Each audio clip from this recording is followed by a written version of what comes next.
بسم اللہ الرحمن الرحیم، السلام علیکم۔ جو انصار عباسی صاحب کی خبر تھی رانا شمیم کے بیان حلفی والی، اس پر پارلیمنٹ میں بھی قومی اسمبلی میں جو بحث ہوئی اس پر بات کرتے ہیں۔ اس سے اگلی کسی ویڈیو میں سینٹ میں جو بات ہوئی اس پر بھی بات کریں گے، اور اسی اسمبلی کے اجلاس میں اسد عمر صاحب نے اس بیان کی بھی وضاحت کی ہے جس پہ بہت زیادہ میڈیا کی جانب سے رد عمل آیا تھا، جس میں انہوں نے کہا تھا کہ اگر پی ڈی ایم والے آئیں گے اور ان کے حامی صحافیوں کو بتا دوں کہ اس بار اسلام آباد آنے پر بہت کٹ پڑے گی۔ تو یہ 15 نومبر کو جو اجلاس تھا سوموار کے دن، اس میں سب سے پہلے اسد قیصر صاحب نے جو شہید ہونے والے پاکستان کی فوج کے پولیس کے جوان تھے اور جو اراکین اسمبلی کے ریلیٹیوز وغیرہ فوت ہوئے ان کے لیے دعائے مغفرت کرائی، جو کہ صلاح الدین ایوبی صاحب نے کرائی۔ اس کے بعد خواجہ آصف صاحب نے رانا شمیم کا معاملہ اٹھایا۔ انہوں نے کہا کہ 2018 کے الیکشن پر سوالات اٹھ گئے ہیں، مریم کو ناکردہ گناہوں کی سزا دی گئی، ان کو قید کیا گیا کیونکہ ایک پارٹی کو جتوانا مقصود تھا، اور ان کو ان جرائم کی سزا دی گئی نواز شریف کو اور مریم کو جو کہ ایگزسٹ ہی نہیں کرتے۔ 4 حلقوں کی بات کی جاتی تھی، 35 پنکچر کی بات کی جاتی تھی، اور اب اسی اسمبلی کے الیکشن پر سوالات اٹھ گئے ہیں، اور عدالت نے گو کہ تمام لوگوں کو بلا لیا ہے۔ عدالتیں اپنے احترام کریں یا نہ کریں، ہم عدالتوں کا بہت احترام کرتے ہیں۔ تو اس پر اسد قیصر صاحب نے کہا کہ یہ معاملہ سب جوڈیس ہے، اس پر بات نہیں ہو سکتی، لیکن خواجہ آصف صاحب نے کہا کہ عدالت عظمیٰ ہو، عدالت عالیہ ہو، ان کو بھی یہ بات دیکھنی چاہیے کہ یہ سلسلہ کب تک چلے گا۔ آئینی اداروں پر سوالات اٹھ رہے ہیں، اگر آئینی اداروں پر سوالات اٹھیں گے تو پیچھے کیا بچے گا؟ انہوں نے کہا دنیا میں ایسے بھی ایوان ہیں جنہوں نے عدالتوں کو بلایا ہے، ایسا نہیں ہے کہ اس ہاؤس میں یہ ڈسکس نہیں کر سکتے۔ میں عدالتی کارروائی پر اثر انداز ہونے کی کوشش نہیں کر رہا، ہم آنکھیں اور کان بند نہیں کر سکتے، عدلیہ اور الیکشن کمیشن کے کردار پر خاموش نہیں رہ سکتے۔ واٹس ایپ کالز پر JITs بنوائی گئیں، ہم ایک دوسرے کے مخالف ضرور ہیں، یعنی تحریک انصاف اور مسلم لیگ نون، لیکن برادری، ہم ایک دوسرے کی برادری تو ہے، ایک دوسرے کا ہمیں دفاع کرنا چاہیے۔ عدلیہ اسٹیبلشمنٹ بیوروکریسی اپنے افراد کو پروٹیکٹ کرتے ہیں، صرف سیاستدان ہیں جو کہ اپنی برادری کو پروٹیکٹ نہیں کرتے۔ وہ کہتے ہیں سیاستدان اقتدار کے لیے چور دروازے جو ہے وہ چور دروازوں سے آنے کے لیے ایک دوسرے کو ذبح کرتے ہیں۔ اس کے بعد انہوں نے کہا کہ اگر ہم ایک دوسرے کو ذبح کرنا بند کر دیں اور ہم ایک دوسرے کے خلاف سازشیں بند کر دیں، چور دروازوں سے اقتدار میں آنا بند کر دیں، تو اس ملک کے حالات سدھر سکتے ہیں اور آئین کا تقدس بحال ہو سکتا ہے۔ 74 سالہ تاریخ کی یاد دلانا چاہتا ہوں، تمام ادارے اپنے افراد کا تحفظ کرتے ہیں، صرف سیاستدان ہیں جنہوں نے اپنے افراد کا تحفظ نہیں کیا، اپنی خواہشات کی بھیڑ چڑھایا ہے، قربان کیا ہے، اپنے کولیگز، اپنی برادری اور اپنے بھائیوں کو اپنی خواہشات کی بھیڑ چڑھاتے ہوئے قربان کیا ہے۔ یہ وقت ہے کہ ہم لوگ متحد ہونے کا تاثر دیں۔ آپ نے مجھے اجازت دی، میں آپ کا شکر گزار ہوں۔ اسد قیصر صاحب کو انہوں نے کہا میں آپ سے ایکسپیکٹ نہیں کرتا تھا۔ نواز شریف 3 بار کے وزیر اعظم رہے، ان کی بیٹی کو جیل بھیجا گیا، بیٹیاں سانجھی ہوتی ہیں، اور ہم عدالتوں سے اور کسی ادارے سے معاذ رائے نہیں چاہتے، ہم تو اپنے ادارے کا دفاع چاہتے ہیں، یعنی پارلیمنٹ کا۔ یہاں جو لوگ منتخب ہو کر آتے ہیں وہ آئین، ہم چاہتے ہیں کہ وہ آئین اور وہ آئیں تو وہ ووٹ کی عزت، احترام اور تقدس کے ساتھ آئیں، چور دروازے اور کسی چیف جسٹس کے فون پر نہ آئیں۔ یہ وہی خواجہ آصف صاحب ہیں جنہوں نے خود اس رات آرمی چیف کو فون کیا تھا، جو کہ خبر پھر رپورٹ ہوئی تھی۔ پھر خواجہ آصف کہتے ہیں 342 کا جو ایوان ہے، جو اراکین ہے، وہ 22 کروڑ عوام کی عزت اور تقدس کے ساتھ آنے چاہیے، کسی بے ساکی کے ساتھ، کسی سازش کے تحت نہیں آنے چاہیے۔ اس کے بعد مراد سعید صاحب کھڑے ہوئے، اسی طرح سے ہمیشہ جیسے ہوتا ہے اپوزیشن واک آؤٹ کر گئی۔ مراد سعید صاحب نے کہا ہے کہ اسے کہتے ہیں کہ چوری اور اوپر سے سینہ زوری، یہی ان کا طریقہ واردات ہے، یہ ایوان سے بھاگ جاتے ہیں، کورم کی نشاندہی کر دیتے ہیں۔ تو پھر وہی ہوا، برجیت ساحل صاحب نے کورم کی نشاندہی کر دی، کورم پورا ہونے تک اجلاس معطل ہوا۔ دوبارہ جب شروع ہوا تو پھر مراد سعید صاحب کھڑے ہوئے، انہوں نے کہا کہ پارلیمنٹ کو متحد ہونے کا درس دیا گیا، لیکن خود تقریر کر کے بھاگ گئے۔ 2015 میں نواز شریف نے اس کو رانا شمیم کو چیف جج لگایا، اور اب اس کے بیان کو اپنا بیانیہ بنا رہے ہیں، اور انہوں نے کہا کہ 1 گھنٹے میں چیزیں سامنے آ گئی تھی کہ اس پر نواز شریف نے کیا نوازشات کی ہیں۔ رانا شمیم پر ایک ہی نوٹرائز کرنے والے سے نوٹرائز کیا گیا ہے یہ جو بیان حلفی ہے ان کا۔ انہوں نے کہا کہ لمبی بات کرنے کی ضرورت نہیں ہے، اس ایوان میں نواز شریف نے کہا تھا کہ یہ ہیں وہ ذرائع، اور مراد سعید نے کہا کہ ان کی بے شرمی دیکھیں کہ ان کو مجھ سے گلہ ہے کہ ہمارے لیڈر نے جو پیسے چرائے ہیں وہ مراد سعید کیوں نہیں واپس لے کر آ رہا، بے شرمی کی حد ہوتی ہے۔ باپ سے پوچھا گیا، اس نے کہا بیٹی سے پوچھیں، بیٹی سے پوچھا گیا دادا سے پوچھیں، اور دادا کہاں ہیں؟ دادا قبر میں۔ یہ منی ٹریل کی بات کر رہے ہیں شریف خاندان کی۔ انہوں نے کہا یہ زبان دراز بھی ہیں، جال ساز بھی ہیں، کلیبری کی بات کی انہوں نے، اور انہوں نے کہا کہ ان کے بارے میں عدالتی فیصلے ہیں، یہ صادق اور امین نہیں ہے، اور نواز شریف جھوٹا اور کرپٹ ہے۔ اس کے بعد انہوں نے کہا کہ خواجہ آصف نے یہیں کھڑے ہو کر کہا تھا کہ میاں صاحب لوگ پاناما بھول جائیں گے، لیکن عمران خان نے لوگوں کو پاناما نہیں بھولنے دیا۔ انہوں نے کہا کہ 17 کو مریم کے کیس کی سماعت ہے، یہ رسیدیں دکھا دیں، معاملہ ختم ہو جائے گا۔ ان کو عدلیہ چاہیے جسٹس ملک قیوم کی طرح کے جج چاہیے، ان کو جرنل چاہیے تو جنرل ضیاء اور جنرل جیلانی کی طرح کا چاہیے، اور میڈیا ان کو وہ چاہیے جو ان کے بیانی کے ساتھ کھڑا ہو۔ یہ عدلیہ پر حملہ کرتے ہیں، اور انہوں نے کہا خواجہ آصف اگر میرے سامنے ہوتے تو میں انہیں کہتا کہ تھوڑی سی شرم ہوتی ہے، تھوڑی سی حیا ہوتی ہے، آپ وزیر خارجہ تھے اور اقامہ رکھا ہوا تھا، آپ کے دائیں بیٹھے ہوئے کے پاس بھی اقامہ تھا، بائیں بیٹھے ہوئے کے پاس بھی اقامہ تھا، کسی کے پاس چوکیدار کا اقامہ تھا، آپ لوگ کیسے پاکستان کا مقدمہ لڑ سکتے تھے؟ اور انہوں نے کہا کہ شہباز شریف نے کہا کہ نواز شریف کو باہر نہ بھیجا گیا تو نواز شریف مر جائے گا، اور اس کے بعد شہباز شریف نے اسٹامپ پیپر پہ لکھ کے دیا کہ میں گرنٹر ہوں نواز شریف کو واپس لانے کا۔ خواجہ آصف نے کہا کہ پورا ایوان جو ہے وہ گرنٹر ہے، لیکن اب نواز شریف واپس نہیں آ رہے۔ انہوں نے کہا کہ T20 ورلڈ کپ کا فائنل ہو گیا ہے، امریکہ افغانستان سے ہار کر چلا گیا ہے، کرونا پر بھی قابو پا لیا گیا ہے، موسمی بیماری PDM بھی آ گئی ہے، لیکن وہ نہیں آیا جو لندن دوائی لینے گیا تھا۔ اس کے بعد انہوں نے کہا کہ آپ یہاں پر مزدوروں کا کیس لڑیں، غریبوں کا لڑیں مقدمہ، لیکن نواز شریف کا مقدمہ یہاں پر نہ لڑیں، جس کی پہچان پاکستان کی لوٹ مار ہے، جس کا ایک ہی نعرہ ہے کہ ہر پل کھاؤ، ہر پل کھاؤ، ہر سڑک کھاؤ، بے دھڑک کھاؤ۔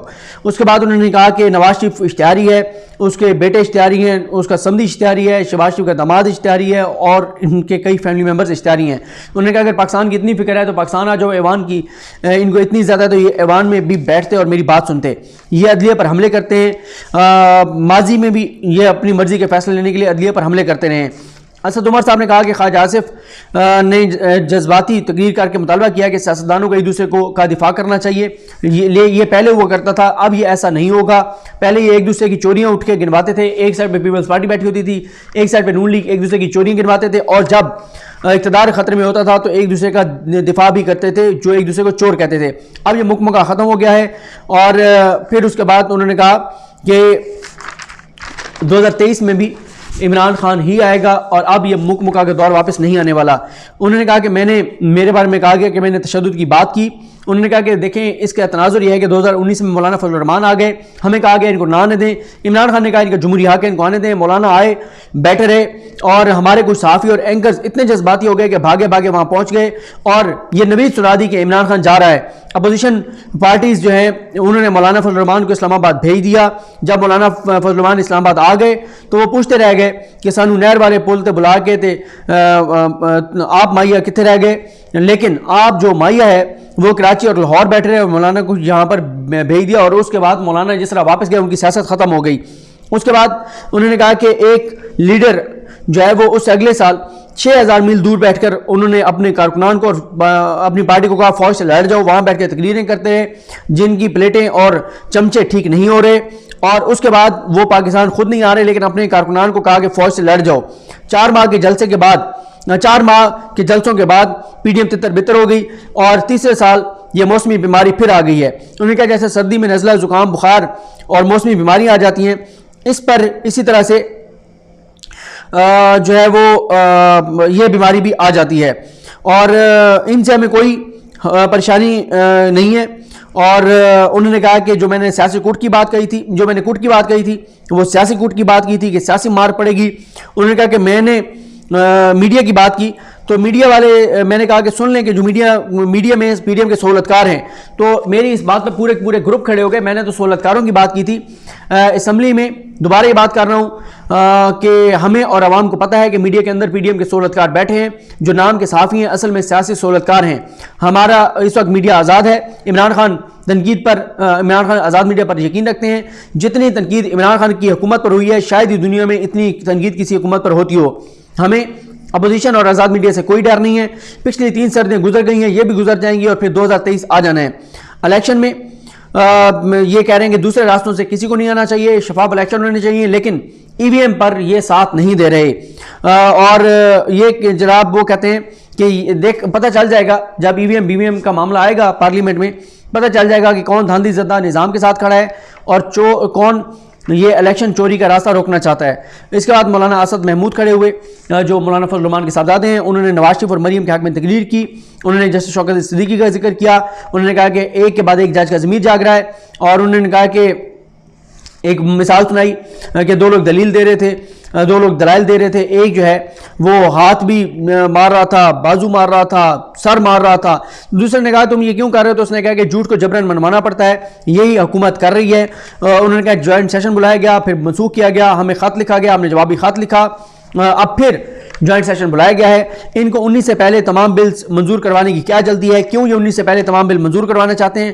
کیا امریکہ، ایران یا ہندوستان پاکستان پر حملہ کر دے گا اگر 19 سے پہلے یہ بل پاس نہ ہوئے؟ انہوں نے کہا ہم آپ سے بات کرنا چاہتے ہیں، حکومت سے بات کرنا چاہتے ہیں ان چیزوں کے اوپر.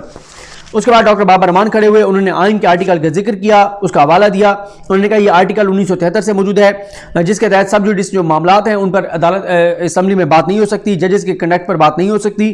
انہوں نے کہا کہ ٹرائل جو ہے وہ جو اپیل ہے وہ کنٹینیویشن آف ٹرائل ہے، اپیلیں نواز شریف کی بھی پینڈنگ ہے، مریم کی بھی پینڈنگ ہے، تو اب یہ معاملہ جو ہے یہاں پر نہیں جو ہے وہ اٹھایا جا سکتا، بلکہ انہوں نے کہا کہ جو باتیں یہاں پر ڈسکس کی گئی ہیں ان کو بھی حذف کر دیا جائے. اس کے بعد انہوں نے کہا کہ وہ جو ہاؤس بزنس ایڈوائزری کمیٹی ہے اس کا کبھی بھی بائیکاٹ نہیں ہوتا، لیکن یہ بائیکاٹ کر دیتے ہیں، اس کا بائیکاٹ نہیں ہونا چاہیے. اس کے بعد اسپیکر اسد قیصر نے چھٹی کی درخواستیں جو ہیں وہ ان کا جو پروسیس ہوتا ہے اس کو آگے بڑھایا. اس کے بعد جو کراچی سے ایم کیو ایم کے ایم این اے اسامہ قادری وہ کھڑے ہوئے، انہوں نے کہا کل کراچی میں بہت ہولناک واقعہ ہوا ہے، صدر میں آگ لگنے کا واقعہ ہوا، 350 زائد دکانیں جل گئیں، شاید آگ لگائی گئی ہو، تحقیقات ہونی چاہیے. 3 سے 4 بجے کے درمیان آگ لگی، وفاقی حکومت نے جو گاڑیاں دی تھیں وہ بھی وہاں پر نہیں پہنچ سکیں، نیوی والوں نے آ کر آگ بجھائی. سندھ میں پولیس کہیں نہیں ہے، کراچی میں پولیس کہیں نہیں ہے، رینجرز امن و امان کے لیے کام کر رہی ہے، آگ نیوی بجھا رہی ہے. تو 18ویں ترمیم کے بعد سب کچھ صوبوں کے پاس ہے، تو کہاں ہے صوبائی حکومت؟ کہاں تھے وزیر اعلیٰ سندھ مراد علی شاہ؟ کہاں تھے وزیر بلدیات؟ کراچی کے ساتھ صوبائی حکومت جو زیادتی کر رہی ہے اس کو کون دیکھے گا؟ وفاقی سطح پر کمیٹی بنائی جائے، جو ان لوگوں کا نقصان ہوا ہے کروڑوں روپے کا اس کا ازالہ کیا جائے، اور یہ اربوں روپے کا یہاں پر کاروبار ہوتا ہے، کروڑوں روپے کا یہ ٹیکس دیتے ہیں، انکوائری کرائی جانی چاہیے. سندھ حکومت کی نااہلی یہاں پر پارلیمنٹ میں ڈسکس ہونی چاہیے. ان کے پاس کتے مارنے کی دوائی نہیں ہے، شہریوں کے ساتھ شہری علاقوں کے ساتھ زیادتی کی جا رہی ہے. یہ نہ ہو کہ شہری علاقے ٹیکس دینا بند کر دیں. اس کے بعد امجد نیازی صاحب آگے، اسد قیصر صاحب کی جگہ انہوں نے زرتاج گل صاحبہ کو ایک بل پیش کرنے کا کہا. اس دوران پیپلز پارٹی والے بولنا چاہتے تھے، عبدالقادر پٹیل کھڑے ہوئے، انہوں نے نشاندہی کر دی کورم کی، کورم پورا نہیں تھا، اور اس طرح سے اجلاس جو ہے وہ آج 11 بجے تک ملتوی ہو گیا. یہ احوال تھا. ہاں بہت امپورٹنٹ جو قائمہ کمیٹی برائے اطلاعات ہے قومی اسمبلی کی، اس حوالے سے آصف بشیر چودھری صاحب کی میں خبر پڑھ رہا تھا، کل رپورٹ بھی ہوا کہ جو میاں جاوید لطیف ہیں انہوں نے رانا شمیم، انصار عباسی، تمام متعلقہ افراد، اور یہ بھی رپورٹ ہوا کہ سابق چیف جسٹس پاکستان میاں ثاقب نثار کو طلب کر لیا 22 تاریخ کو. دیکھتے ہیں کون کون آتا ہے کون نہیں آتا، اور یہ بھی دیکھنا ہوگا کہ آیا وہ یہ معاملہ ٹیک اپ کر بھی سکتے تھے یا نہیں کر سکتے تھے، آیا وہ چیف جسٹس پاکستان جو سابق چیف جسٹس پاکستان ان کو اس طرح سے طلب کر بھی سکتے اس معاملے میں یا نہیں کر سکتے. اس پر ظاہر ہے مزید جو ڈیولپمنٹس ہوں گے وہ آپ بتائیں گے. لیکن ابھی تک یہی ہے کہ جو آصف بشیر چودھری صاحب نے جو رپورٹ کیا کہ نثار صاحب کو اور متعلقہ دیگر جو لوگ ہیں ان کو 22 نومبر کو پارلیمنٹ کی کمیٹی کے سامنے طلب کر لیا گیا ہے. مجھے اپنی دعا میں یاد رکھیں. لکیم ہم سب کا ہمیں ناصرو. اللہ حافظ.